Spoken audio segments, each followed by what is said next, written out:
रमाला पहिल्यांदा पाहिलं तो दिवस. तसा मी परत लग्न करण्याच्या मनच नव्हतो. 6 महिन्यांपूर्वीचा अपघात आणि अनिताचं रक्ताच्या थारोड्यातलं प्रेत माझ्या डोळ्यासमोरून हलतच नव्हतं. रॉंग साईडनं येणाऱ्या सायकलवरच्या लहान मुलाला वाचवायला गेलो आणि माझी स्कूटर खड्ड्यात गेली. 1 वर्षाच्या नीतीला घेऊन मागे बसलेली अनिता उडून पडली आणि एक कार तिच्या. दैवगती कशी असते बघा. नीती ही बाजूलाच जाऊन पडली, पण तिला साधं खरचटलंही नाही. मला फक्त वेड लागायचं बाकी होतं. पराकोटीचं दुःख काय असतं याचा अनुभव मी घेतला. महिनाभर नोकरीलाच गेलो नाही. नीतीची मावशी याच गावात राहते. तिच्याकडं ती नीतीला घेऊन गेली. पण असं किती दिवस चालणार. माझे नातेवाईक, मित्र, ताई मला परत लग्न करायचा सल्ला देत होते. मुलगी लहान आहे तुझी, उभे आयुष्य आहे अजून. सगळ्यांनी मुलगी बघायचा दिवसही ठरवला. रमा, गव्हाळीवरनं मध्यम उंची, 2 वेण्या, पाणीदार बोलके डोळे, हसतानाही अर्धेच मोती चमकवणारी. बघता क्षणी कुणालाही पसंत पडावी अशी रमा होती. पण मी म्हटलं, मला जरा मुलीशी एकांतात बोलायचं आहे. जवळच्या खोलीतच आम्ही बसलो. साधी आकाशी रंगाची साडी, त्याच रंगाचा ब्लाऊज. दाखवायचा कार्यक्रम म्हणून विशेष काही नाही. मी म्हणालो, तुम्हाला नापसंत करावं असं तुमच्यात काही नाही, पण माझं एक लग्न आधी झालं होतं. मला 1.5 वर्षाची मुलगी आहे. तिला सांभाळ करावा लागणार आहे. ती एकदम उभी राहिली. आनंदानं म्हणाली, म्हणजे मी तुम्हाला पसंत आहे तर? मग तुम्हाला एक गोष्ट मला सांगायची आहे, पण कानात सांगायची आहे. ती माझ्याजवळ येऊन कानात कुजबुजली. ती बाई आहे ना, ती माझी सावत्र आई आहे. अगदी वाईट आहे. आता प्रेमानं वागते ना, ते नाटक आहे. केव्हा एकदा इथून बाहेर पडेन असं झालंय. मी गारच झालो. म्हणजे इथून बाहेर पडण्यासाठी तुम्हीही तडजोड करताय तर? मग मलाही विचार करावा लागेल. मग एकदम जीभ चावून ती म्हणाली, तुम्ही मला एकदम पसंत आहात. मला नकार द्यायचा नाही आहे हं. माझ्या गळ्याची शपथ तुम्हाला. मला गाजावाजा नको होता. अगदी साध्या पद्धतीने साखरपुडा केला. साखरपुड्याआधी तिचा मामा मला भेटायला आला.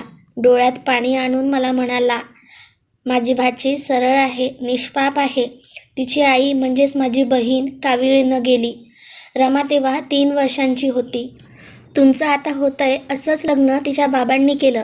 कसं तरी वर्षभर नीट गेलं. तिच्या सावत्र आईला दिवस गेले आणि सारं बिघडलं. रमाला बालपण लाभलंच नाही. लहान वयातच ओझे आणि वाईट साईड बोलणे. तसे तिचे बाबा मनाने चांगले आहेत, पण बायको पुढे त्यांचे काही चालत नाही. रमाला कॉलेज लाईफही एन्जॉय करता आले नाही. मराठी घेऊन ती एक्सटर्नल BA झाली. घरात कामं करायची ती, आणि तीनच ना, सावत्र भाऊ, बहीण यांना सारी सुखं मिळाली. रमाला मात्र मामाचा हुंदका फुटला. आवेग ओसरल्यावर डोळे पुसत तो म्हणाला, तिनंच फोन करून मला बोलवलंय. पूर्वी मी येत असे, पण माझं येणं तिच्या आईला आवडत नसे. मग मीच हळूहळू येणं कमी केलं. तुम्ही तिला पसंत केलंत. तुमची काही अपेक्षा नाही ठाऊक आहे मला. मी हा 50,000चा ड्राफ्ट आणलाय. माझी छोटीशी भेट तुमच्या संसाराला मदत म्हणून. मी जागेवरून उठलो. त्यांच्या पाठीवर हात ठेवून म्हणालो, लाख मोलाची भाची देताय. पैसे देऊन मला छोटं करू नका. माझ्या गळ्याची शपथ आहे तुम्हाला. शेवटच्या वाक्यानं मामा दिलखुलास हसला. त्यांनी चेक खिशात ठेवला. अगदी साध्या वातावरणात देवीच्या देवळात आमचं लग्न झालं. मला गाजावाजा नको होताच. माझी ताई आणि तिचा नवरा आला होता. आम्ही दोघं भावंडं. मी 16 वर्षाचा असताना आईवडील 2 वर्षाच्या अंतरात आजारपणाचं निमित्त होऊन गेले. मी आणि माझी ताई, आमचे किती प्रेम शब्दात नाही सांगता यायचं. खरं तर ही गेली तेव्हा नीतीला ताईच घेऊन जाणार होती, पण मीच म्हणालो, अगं ताई, ती मावशीकडे राहू दे, म्हणजे मी तिला रोज भेटेन ना. लहान मुलाच्या फिरवावा तसा ताईनं माझ्या गालावरून हात फिरवला. मला आणि नीतीला जवळ घेऊन रड रडली. ताई प्रथमच रमाला बघत होती. ती लग्नाआधी 2 दिवस आली. लग्न देवळात म्हटल्यावर ती थोडी निराश झाली. मी म्हणालो, अगं दुसरं लग्न आहे, सोय म्हणून करतो आहोत, त्यात समारंभ कशाला? तुझे दुसरं लग्न आहे रे, पण मुलीचे पहिलेच आहे ना. ताई म्हणाली. रमाला पाहिल्यावर तिला जवळ घेत ताई म्हणाली, किती गोड आहे रे ही. यावर रमा तिला बिलगत म्हणाली, ताई खरंच सांगा, मी इतकी गोड आहे? खरं सांगा हं, माझ्या गळ्याची शपथ आहे तुम्हाला. लग्नानंतर कोकणातल्या कुलदेवताला जाऊन आल्यावर ताई गेली. रमा घरी आली. नीती आणि रमाची 2 दिवसातच गट्टी जमली. नकळत माझ्या मनात तुलना सुरू झाली. अनिता विलक्षण प्रेमळ होती. पण शांत आणि सौम्य होती. रमा मात्र अवखळ होती. खरं तर तिच्या अवखळपणाला प्रथमच व्यक्त होण्याची संधी मिळत होती. सावत्राईमुळे तो मोकळेपणा दबला होता. तो बाहेर येत होता. नीती तिला आई म्हणत होती. खरं तर ती तिची मैत्रीण होती, सखी होती. नीतीला खूप खेळणी होती. दोघी मिळून खूप खेळायच्या. 4-5 दिवसानंतर रमा तिला अंक, शब्द शिकवू लागली. शिकताना रमा रागवली की नीती रुसायची. मग रमा म्हणायची, एक मुलगी रुसली, कोपऱ्यात जाऊन बसली, तिकडून आला नवरा अन खुदकन हसली. कधी कधी नीती अभ्यासाचा कंटाळा करायची म्हणून रमा रुसायची. मग नीती म्हणायची, एक मुलगी रुसली, पुढचं तिला आठवायचं नाही. मग जाऊन तिचा हात पकडून म्हणायची, ए आई पुढचं सांग ना गं. मग रमा म्हणायची, आम्ही नाही सांगणार, आम्ही रुसलोय. मग नीती म्हणायची, तू सांगत नाहीस म्हणून मीही रुसलोय. मग रमा तिला सांगायची, नीती मागून म्हणायची. नंतर दोघेही मिळून म्हणायच्या, दोन मुली रुसल्या, कोपऱ्यात जाऊन बसल्या, तिकडून आले नवरे अन खुदकन हसल्या. वर्ष 1.25 वर्षानंतर रमानं एक वेगळाच हट्ट सुरू केला. माझे फॅमिली प्लॅनिंगचे ऑपरेशन करूया. मी गारच झालो. अगं तुझे वय काय आणि बोलतेस काय? ती म्हणाली, आतापर्यंत मी गोळ्यांनी सांभाळलं. पण मी चिडून म्हणालो, नीती माझी मुलगी आहे. माझी मुलगी नाही? रमानं एकदम विचारलं. मी एकदम गोंधळून गेलो. नंतर म्हणालो, तुझीही मुलगी आहे, पण त्यासाठी हे सगळं कशासाठी? रमाचा चेहरा बदलला. ती निर्धारानं म्हणाली, परक्याचं ते परक्याचं आणि आपलं ते आपलंच. मी खूप भोगलंय ते आणि मला नीतीची आई व्हायचं आहे, सावत्र आई व्हायचं नाही. मला माझ्या पोटचं मूल आले की माझे मन, माझे प्रेम मी माझेच सांगू शकत नाही. आता मला कोणताही अपयश देणाऱ्या परीक्षेला बसायचं नाही. माझ्यावरती वेळच यायला नको. मी तसं वचन दिलंय अनिताताईंना. मी एकदम चमकलो. काय म्हणालीस? रमा कपाटाजवळ गेली. तिनं हिचा फोटो तिच्या कप्प्यात ठेवला होता. अनिताताईंशी मी रोज गप्पा मारते, नीतीच्या गोष्टी सांगते, तुमच्याविषयीही सांगते. त्या बोलतात माझ्याशी. खूप चांगल्या आहेत त्या. मीच त्यांना वचन दिलंय, माझे ऑपरेशन करायचं म्हणजे करायचं. माझ्या गड्याची शपथ आहे तुम्हाला. जोशी म्हणून माझा एक डॉक्टर मित्र आहे. तो फॅमिली प्लॅनिंगचे ऑपरेशन्सही करतो. त्याला विश्वासात घेऊन सगळे सांगितलं. सगळं ठरलं. एक दिवस नीतीला तिच्या मावशीकडं ठेवून मी आणि रमा दवाखान्यात गेलो. डॉक्टर रमाला म्हणाला, वहिनी 2च मिनटं बाहेर बसा. मी व्यवस्था झाली की बोलावतो तुम्हाला. त्याचे माझे ठरल्याप्रमाणे त्याने रमाचं ऑपरेशन केलं. ऑपरेशन झाल्यावर तो बाहेर आला. तोपर्यंत रमा अस्वस्थ. इतका वेळ झाला तरी आपल्याला कोणी बोलवत का नाही? डॉक्टर बाहेर येऊन म्हणाला, वहिनी ऑपरेशन झालंय. आता मित्राला भेटायला हरकत नाही. काय? रमा जोरात किंचाळली.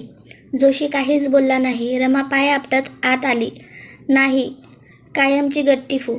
ठीक आहे, मग मी तरी हॉस्पिटलमधून घरी कशाला येऊ? मी जातो दुसरीकडे कुठेतरी. मी हसून म्हणालो. ती एकदम जवळ आली. माझ्या छातीवर डोकं ठेवून म्हणाली, तुमच्याशिवाय मी जगू शकेन का? तुम्ही स्वतःचं. ती रडू लागली. तिच्या पाठीवर थोपटत मी म्हणालो, तुझे काय माझे काय, परिणाम तोच ना. रमा नीती दोघींचं अलौकिक सौख्य होतं. नीती शरीरानं मनानं मोठी होत होती. रमा नीतीबरोबर मनानं प्रगल्भ बनत होती. मी रमाचं लायब्ररीत नाव घातलं होतं. चांगली चांगली पुस्तकं वाचून ती नीतीला गोष्टी सांगायची. रमामुळे नीतीलाही वाचनाची गोडी लागली. बघता बघता नीती कम्प्युटर इंजिनियर झाली. घरात कॉम्प्युटर आला. केवळ प्रॅक्टिसनं रमा ही कम्प्युटरमध्ये तरबेज झाली. रमाचे मामा नेहमी यायचा. मला तो रावसाहेब म्हणायचा. मी त्याला मामासाहेब म्हणायचो. तो मला म्हणाला, रावसाहेब तुमचे उपकार मी कोणत्या शब्दात मानू? माझी रमा, बालपणी खूप सोसलंय तिनं. आता हे सुख अनुभवायचं होतं म्हणून. पण रावसाहेब, कधी कधी तिच्या बालिशपणाचा तुम्हालाही त्रास होत असेल नाही? मला भरून आलं. गहिवर आवरून मी म्हणालो, मामासाहेब तुमची भाची म्हणजे प्रेमाचा निखळ झरा. ती जेव्हा अवखळपणानं बालिशपणानं वागते किंवा बोलते ना, तेव्हा ही देवाची खरी निर्मिती आहे असं वाटतं. कारण तिच्या तशा वागण्यातही त्याग असतो, परोपकार असतो. मामाच्या डोळ्यात पाणी उभे राहिले. त्यालाही खूप बोलायचं होतं, पण शब्दच गप्प झाले. नीतीचं लग्नाचं वय झालं. रमाचं तर विचारूच नका. पण मीही जड झालो. ही पोर घरातून जाणार कल्पना सहन होत नव्हती. एक स्थळ पसंत पडलं. मुलगा निर्व्यसनी, हुशार आणि गोड होता. तोही कम्प्युटर इंजिनियर होता. फॉरेन कंपनीत मोठ्या पगारावर नोकरीत होता. लग्न ठरलं. त्यांची अपेक्षा काही नव्हती, फक्त लग्न मुंबईलाच करावं असं त्यांचा आग्रह होता. आमची अडचण असेल तर मुंबईतल्या लग्नकार्याचा सगळा खर्च करण्याची त्यांनी तयारी दाखवली होती, कारण त्यांचा सगळा गोतावळा मुंबईलाच होता. नीतीनं लग्नानंतर नवऱ्याच्या इच्छेनुसार नोकरी करावी किंवा करू नये असं आम्ही ठरवलं होतं, म्हणून तिनं कॅम्पस इंटरव्ह्यूही दिला नव्हता. माझी आता 3 वर्ष नोकरी होती. त्या दिवशी मी माझे पासबुक घेऊन हिशोब करत होतो. 1.5 लाख शिल्लक होते. प्रोव्हिडंट फंडावर बिनपरतीचे कर्ज काढावे की काय असा विचार सुरू होता, कारण PFची रक्कम, तिच्यातून मिळणारं व्याज आणि पेन्शन यावर माझं आणि रमाचं म्हातारपण होतं.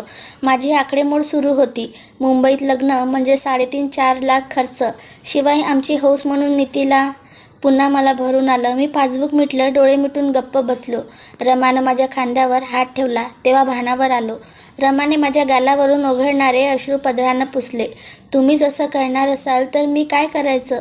मी आता जे तुम्हाला सरप्राईज देणार आहे ते निमूटपणे घ्यायचं. माझ्या नीतीसाठीच साठवलं आहे मी. खरं तर तुमचंच आहे ते. पण तुम्ही नाही म्हणायचं नाही. आपल्या लग्नाच्या वेळी मामानं तुम्हाला 50,000 देऊ केले होते. तुम्ही ते नाकारले. त्यानं माझं बँकेत खातं उघडून मला पासबुक दिलं. तुम्ही सगळा घरखर्च करण्यासाठी मला पैसे द्यायचा.